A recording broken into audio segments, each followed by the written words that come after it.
Hello नमस्कार मेरे प्यारे स्टूडेंट्स, आप सभी कक्षा 8वीं वालों का बहुत बहुत स्वागत है। आज आप सब के लिए हम लेकर आ चुके हैं इम्पोर्टेंट क्वेश्चंस हिंदी विषय के, जो आपकी परीक्षा के लिए आपके लिए बेस्ट साबित होंगे। तो आइए स्टार्ट करते हैं बिना देर किए।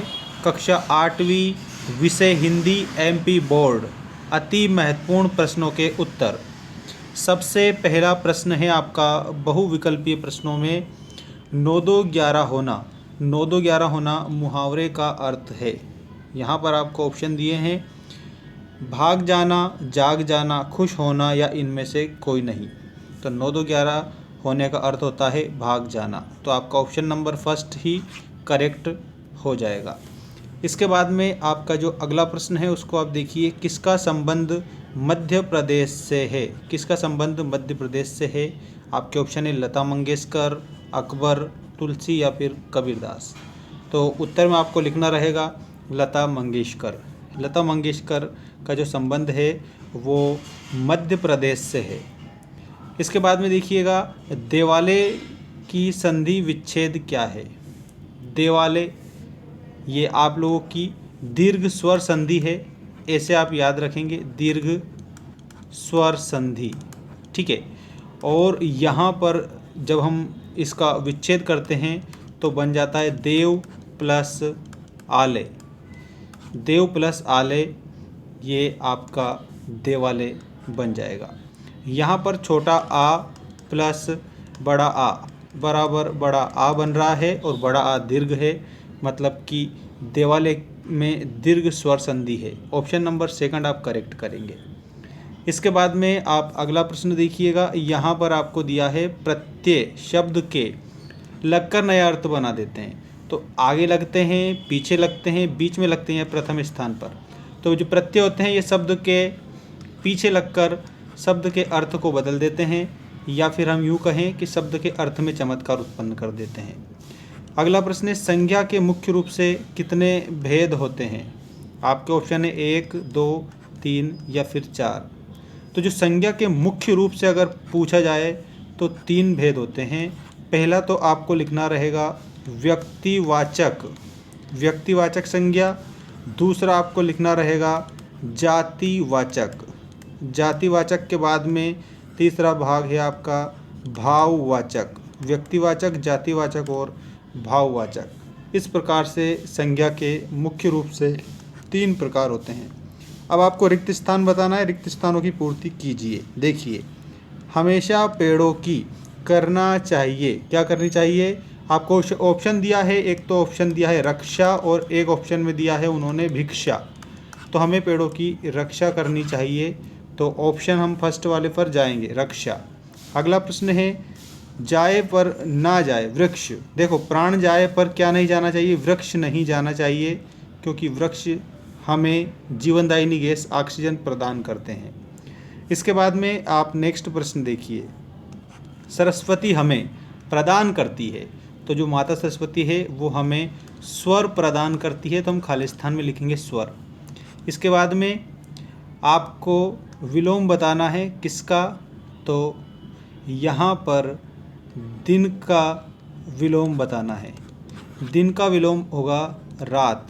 दिन का विलोम क्या हो जाएगा, रात हो जाएगा। ईश्वर का पर्यायवाची होता है। तो ईश्वर का जो पर्यायवाची है, यहाँ पर आपको 2 ऑप्शन दिया है। एक ऑप्शन में दिया है धनवान और दूसरे ऑप्शन में दिया है भगवान, ठीक है। तो ईश्वर का पर्यायवाची होगा भगवान, ठीक है। अगला प्रश्न है आपका, कवि माँ सरस्वती से क्या वरदान चाह रहा है। ये आपका फर्स्ट चैप्टर का क्वेश्चन है। हमें धन का अभिमान क्यों नहीं करना चाहिए। हमें धन का अभिमान इसलिए नहीं करना चाहिए क्योंकि ये आज है, कल नहीं रहेगा, धन आता जाता रहता है। इसके बाद अगला प्रश्न है, बाली को क्या वरदान प्राप्त था। इसमें आपको याद रखना है, बाली को यह वरदान प्राप्त था कि जो भी उसके आगे जाएगा उसकी जो आदि शक्ति है, उसकी जो आदि शक्ति है वो बाली के अंदर पहुंच जाएगी। सिद्धराम कोमकली किसका वास्तविक नाम था। तो इसमें आपको लिखना रहेगा कुमार गंधर्व। कुमार गंधर्व का वास्तविक नाम था सिद्धराम कोमकली। अगला है, ताही बिसार दे, आगे की सुधि ले, बीती ताही बिसारी दे, बीती ताही बिसारी दे, आगे की सुधि ले का अर्थ क्या है, हमें बीती गई जो बातें हैं उनको भूल जाकर आगे की हमें सुधि लेना चाहिए। नेक्स्ट प्रश्न देखिए, कोयल और कोये की वाणी में क्या अंतर है। तो जो कोयल की वाणी है वो तो कैसी होती है, वो तो मधुर होती है, ऐसा आप याद रखेंगे, कोयल की वाणी मधुर होती है। और जो कौवा है उसकी वाणी जो है वो कैसी होती है, वो कर्कश होती है, कौवे की वाणी कर्कश होती है। अगला प्रश्न है, समास की परिभाषा लिखिए। तो दो या दो से अधिक शब्दों के योग को, दो या दो से अधिक शब्दों के योग को समास कहते हैं। दो या दो से अधिक शब्दों के योग को समास कहा जाता है। संधि किसे कहते हैं, तो दो वर्णों के मेल को संधि कहते हैं। इसमें आप ऐसे लिखेंगे, दो वर्णों के मेल को संधि कहते हैं। दो वर्णों के मेल को क्या कहा जाता है, तो आप बताएंगे संधि कहते हैं। ठीक है, इसके बाद में आप नेक्स्ट क्वेश्चन देखिए, वाक्य की परिभाषा लिखिए। तो शब्दों के सार्थक समूह को वाक्य कहते हैं, ऐसा आप लिखेंगे, शब्दों के सार्थक समूह को, सार्थक समूह को वाक्य कहा जाता है। रचना के आधार पर वाक्य के कितने प्रकार होते हैं, तो रचना के आधार पर वाक्य के 3 प्रकार होते हैं। एक तो है साधारण वाक्य, साधारण वाक्य, उसके बाद में दूसरा है मिश्र वाक्य, और तीसरा रहेगा संयुक्त वाक्य। साधारण, मिश्र और संयुक्त, ये वाक्य के 3 प्रकार है। वीरजन्नी का पुरस्कार किसे मिला, तो यहाँ पर आपको शारदा सुब्रमण्यम बताना है। शारदा सुब्रमण्यम को वीरजन्नी का पुरस्कार मिला था।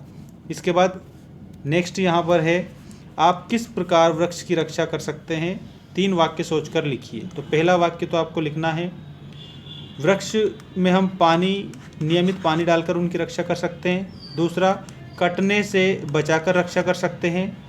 और इसके अलावा जो वृक्ष जो हैं, हम अधिक से अधिक वृक्ष लगाकर उनको रख सकते हैं, मतलब उनकी रक्षा कर सकते हैं। सूर्य के मन को सुख कहाँ प्राप्त होता है, तो भगवान कृष्ण के चरणों में सूरदास के मन को सुख प्राप्त होता है।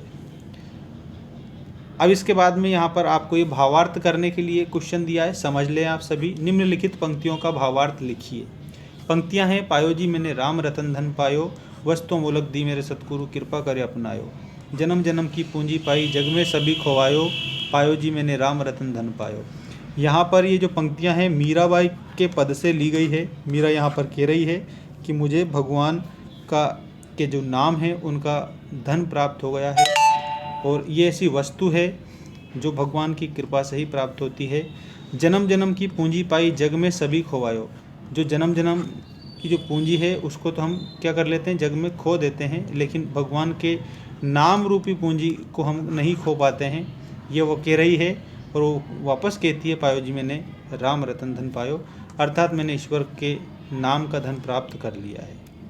ठीक है, अब इसके बाद आपका प्रश्न है नेक्स्ट, अपने विद्यालय के प्रधानाचार्य को 3 दिन के अवकाश हेतु प्रार्थना पत्र, और मुंडा जनजाति के लोग बिरसा को क्यों मानते थे, और किसी एक विषय पर आपको निबंध लिखना रहेगा अनिवार्य रूप से, जिसमें आपके लिए विषय हैं मेरा विद्यालय, विज्ञान के चमत्कार, पर्यावरण प्रदूषण, प्रिय खेल और राष्ट्रीय त्यौहार।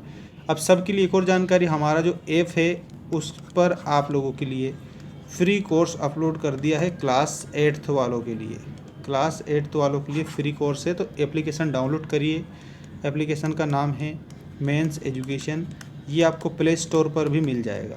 प्ले स्टोर पर जैसे आप मेंस एजुकेशन लिखेंगे तो वहाँ पर हमारा ऐप आपको मिल जाएगा, और इस प्रकार के इम्पोर्टेंट क्वेश्चनों की अपडेट हमारे चैनल पर डेली आपके लिए आती रहेगी।